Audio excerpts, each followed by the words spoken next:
mimi ambao nafanya kazi kama waziri katika baraza la mawaziri, mimi mnajua yale ambao rais anapitia, najua mapenzi yake, najua ile bidii anaweka, na nataka niseme kama Mkristo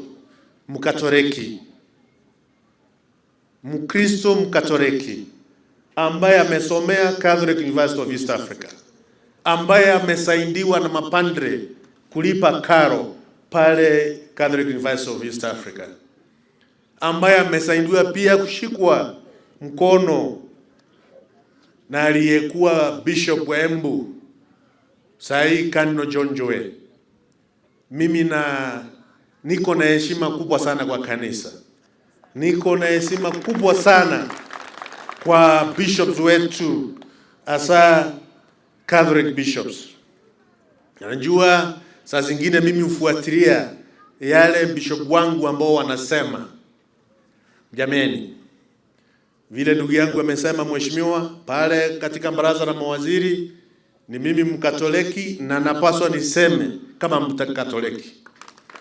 Jameni, to my bishops whom I have credible total respect to, if Kenya has ever gotten a president who is keen to details, who put effort and who loves his people, is none other than President William Ruto,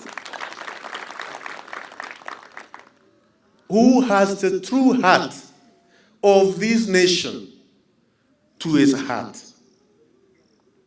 Mimi nasema hivyo niwaelezea kwamba maaskofu wangu, kama muko na macho in the national decision making table, ni mimi.